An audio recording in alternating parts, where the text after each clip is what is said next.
Welcome back. We're here with our coaching session for the Revision Wizards. And we have wonderful Elizabeth back with us. Hello. Hi. So All right. it's November 3rd. So Tell us how you're Nano doing. has started. I know.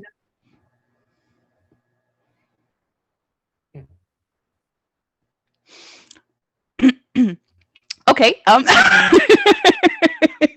We're having a little lag, I have folks. such a delay, so sorry, guys. Okay. Well, I just wanted to make sure I wasn't interrupting anybody that was trying to speak. So yeah, I feel you know how they say that you should kind of walk before you run. Well, I kind of feel like I've been launched from a cannon onto a treadmill, going downstream, approaching a waterfall very quickly. So I was not ready when we started, like at all. Like I was so ill prepared. The templates that you gave me, Catherine, were freaking awesome. But they definitely took a lot of mental brain power, and I'm still working on them. But I feel a lot more confident now. There's, I haven't even touched the main character one, but I've been trying to develop sort of the religion and the magic in the world a little more. It's a little intimidating seeing as I'm trying to write the book before I've even fleshed all of that out yet, but it's definitely a learning experience. That's what pantsing is. You figure it out.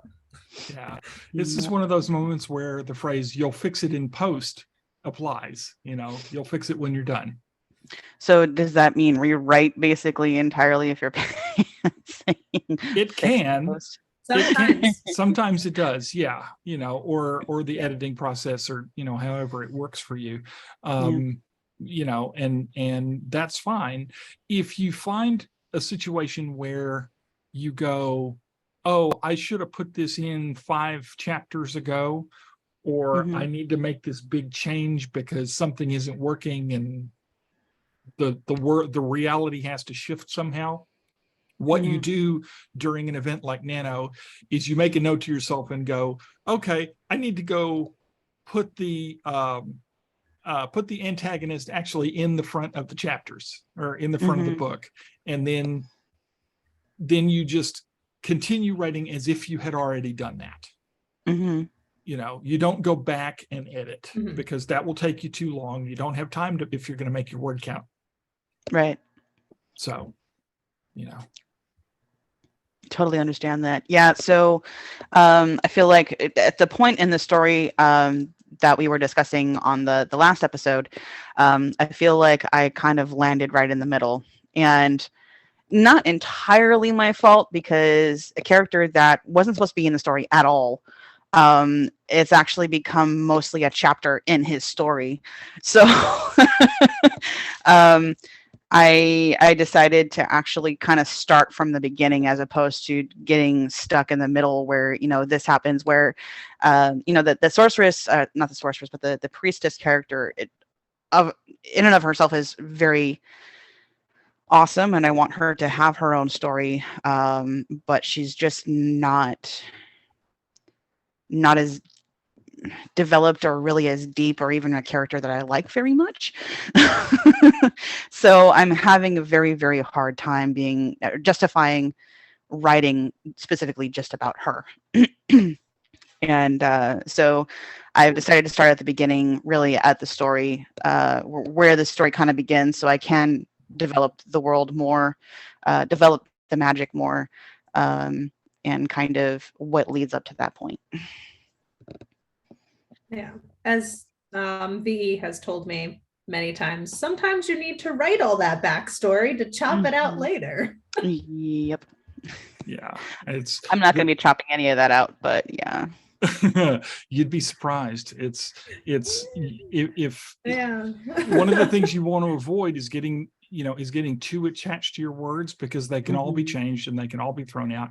And it's one of those things where, you as the author need to know these things, and for right now, it's fine to write them. By all means, go ahead and write them. But you don't want to be in a situation where, you've probably read books where the author was like, I had to research this, so by God, you're going to read it. and that doesn't make for an engaging book for your reader. Right. So, you can call this, a draft -1 or a draft 0 or something, or call it a research draft or whatever. And it's good that you're moving forward, and maybe where you're starting will be the real story you're going to tell. That's kind of what my aim is, and that's, that was the story that I wanted to tell initially, but that was just because that's the one that I had really developed during the role play that it was based on. The whole of the story really, I think, is the most interesting, not just that one part. Plus, I feel like it's a good exercise in kind of bringing me away from what the story was based on and making it my own. So I'm a little more confident now, at least talking about it, than I was when we first started. And I'm like, I have no idea what I'm doing.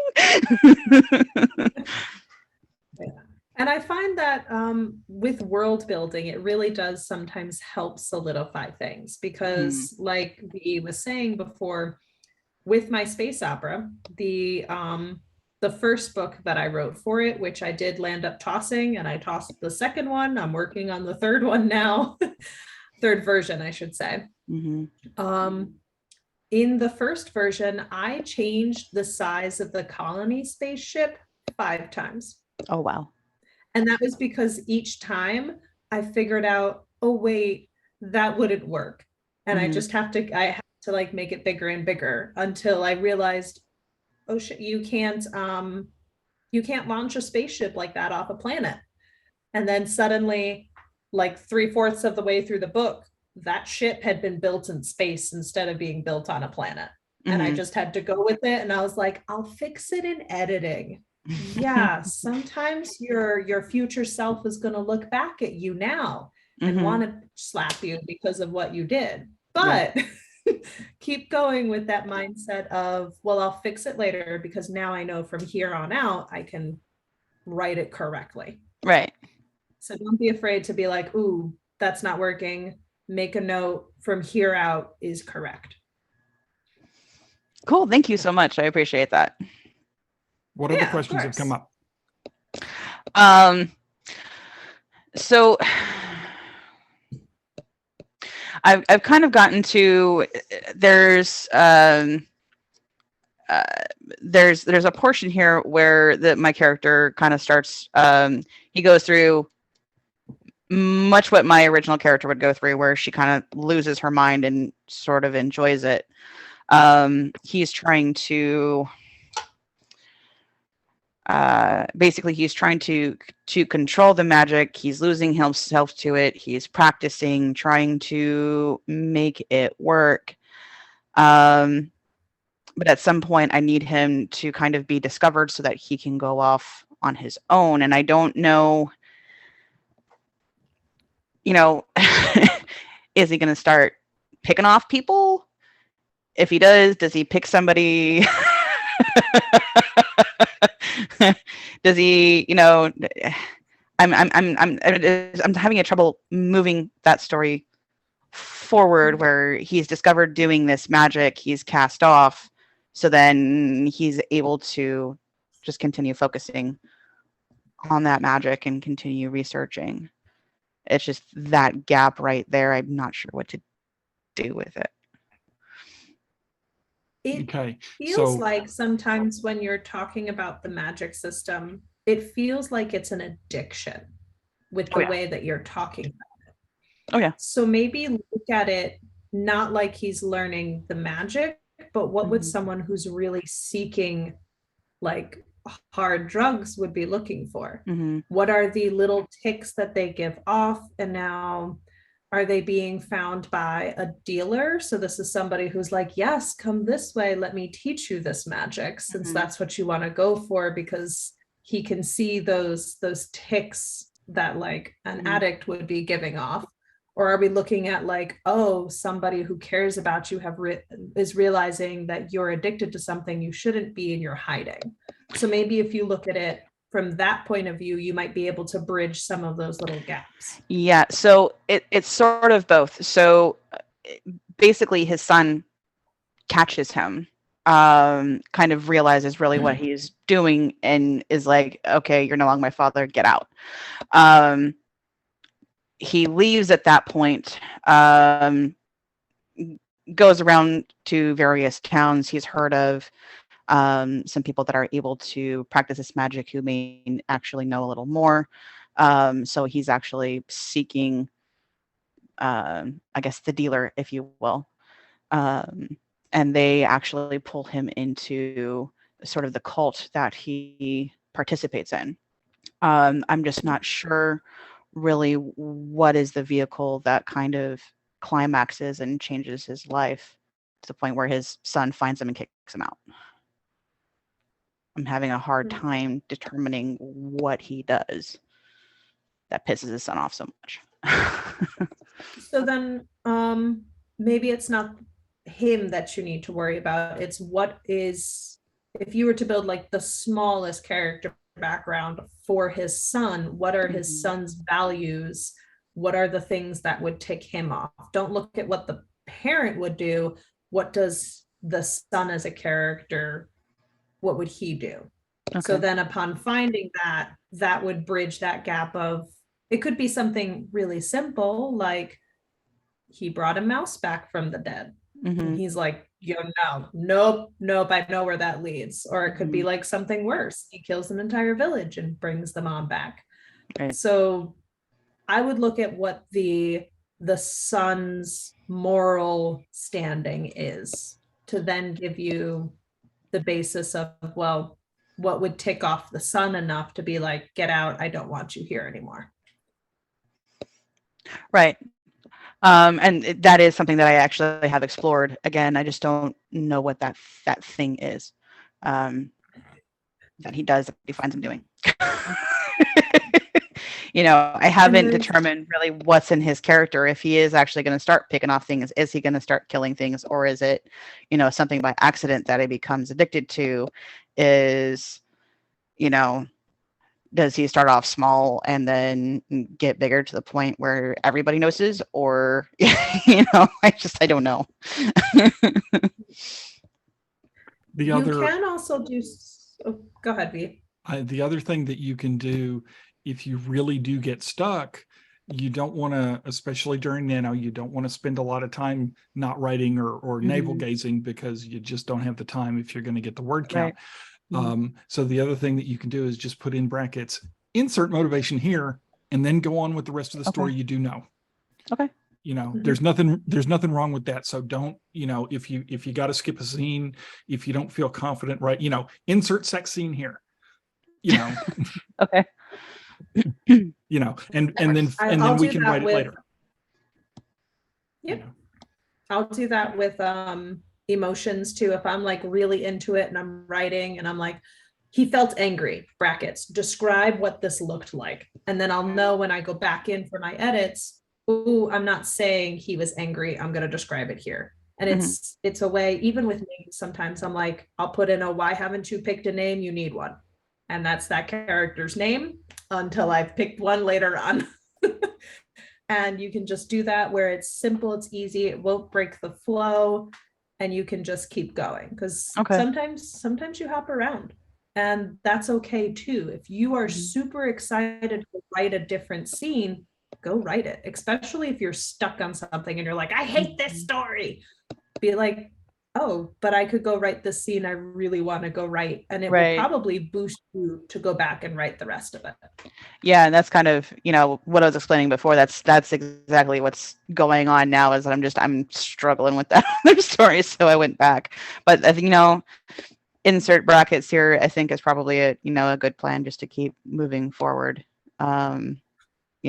Hey, this is what happened, and then work off of that. I just hope it doesn't come to bite me in the butt later when I haven't actually developed it. Oh, don't worry, it will. That's also it's something fine. Where and see, I was gonna say, it could actually be that you figure it out later on. Like when you would take those multiple choice questions on a test and you'd be like, I have no idea what this answer is. and then later on the test will give you the answer because like it mentions something else and you're like, that was the answer. So maybe you're writing later on and he talks about how like, oh, he did this one thing and you're like, oh my God, that's what he did that his son was pissed off about. And you can go back and finish that section. Sometimes that's all it takes. Cool. Yeah. So don't be afraid to discover it as you go. You don't need a plot. You don't need a plot. Wow. I think my mind has just been blown. So what do you guys do like when you're stuck? Do you like roll a die? Do you go for a run? Do you flip a coin? It depends on you. There are some folks who roll dice. There are some people who go for runs. Some people flip coins. I know of writers who pull tarot cards. So, and it's not that they read the cards and woo woo, it tells them it's just for inspiration, but anything that works for you, and it's going to be different for every writer. So for me, what I do is I go on to the next scene, and I come back to it later, and that's just to keep writing. And everybody knows that I write very slowly and I struggle to write. And that's sometimes if I actually want to write, that's the only way that I can do it to keep getting words in and keep, butt in chair. And so, find what works for you, experiment. There's no right answer. So thank you. I like to use a lot of music. I will create playlists for my book as if it was a movie. I'll have playlists for my characters and sometimes certain scenes. So like right now I have my characters are crawling across dead bodies. I have this creepy, like intense music that I will play during that scene. So sometimes just changing the music you're listening to will inspire you if you're somebody who likes to write with music. I'm one of those. I definitely am. And I went ad nauseum on Aaron here. It's just like, oh my gosh, I can't believe what just happened. This is great. This is awesome. And I'm like, this is awesome. And I'm trying to like share it with him. And he's like, please just stop. I'll read it in line edits. He doesn't understand the power of pantsing. Okay. It's the power of pantsing when you're sitting there and you're like, my character just did this and it shocked me. And every plotter I've ever known has been like, what do you mean your character surprised you? And I was like, yeah, my character figured out stuff before I knew it. And they're like, what are you talking about? And I was like, yeah, my character is so smart. Scandal's Pen, prime example. Eleanor figured out things before I knew. It took me another 5 chapters before I realized that she figured it out before I did. I feel like that's pretty much what happened with Dragon. Yeah. Yeah. Pantsing's the best, I think. Pantsing's awesome. It's a lot of fun. He doesn't agree. He's a plotter.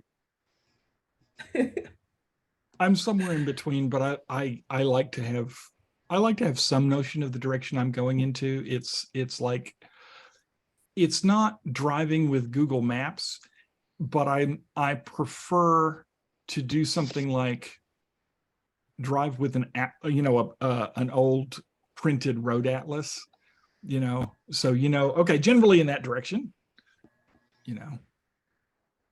so I mean, pantsers have that. It's just very difficult for us to say it to somebody. If somebody's like, what are you doing? And you're like, it's there. I know what I'm doing. Says the woman who's thrown away 400,000 words. So. Yeah, well, you know what? I knew what I was doing. I just didn't add the villain.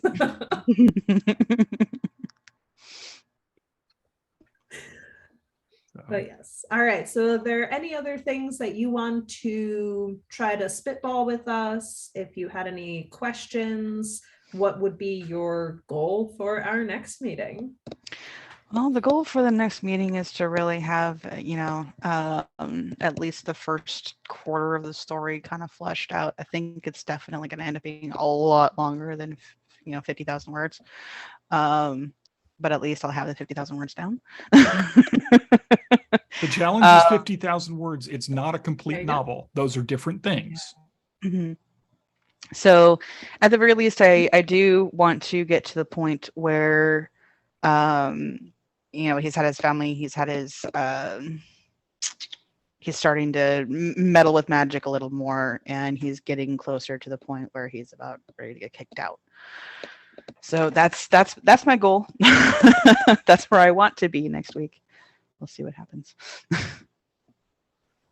You should be able to make it. I think so. Maybe he'll surprise me and he'll do something else. I don't know. That's where I think the story is going to go until he decides otherwise. Yeah, just let him tell you where it's going. Yep. That's what your editor's for later. No, I'm just kidding. I'm sorry. The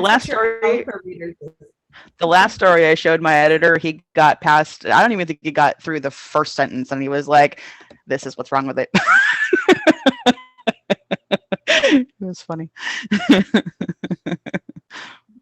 Yeah, my partner has never read anything.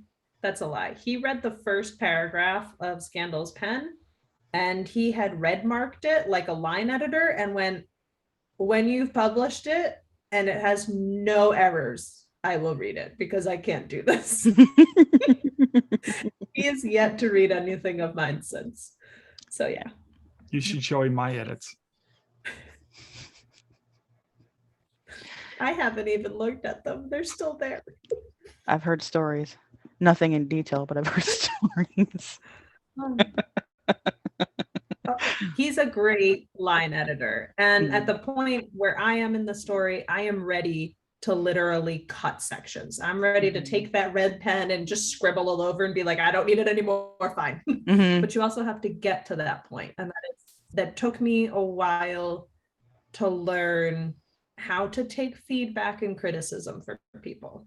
And when he came to me and was like, you need to cut the first 17 chapters of your book. Okay. Like, that was my answer. I was like, yeah, sounds good. Cool. Had he told me that 3 years ago, I would have been like, no, you don't know what you're talking about. So it definitely takes time to learn how to take criticism and feedback. So don't worry, you'll get there. This is the first baby. So be gentle with the baby, write the baby, love the baby, then you murder the baby. All right. I'll write that as a direct quote. Yes. I mean, that's probably what I feel like their teenage years would be. Now at this point, you just want them out of the house and you're trying to kick them out. Please leave. Oh, wow. No, I don't think I've got anything else. All right. So VE, you have anything else? I don't have anything else. I think we're done until next week. Okay. All right. Then thank y'all for listening, and we will see you next time. Bye.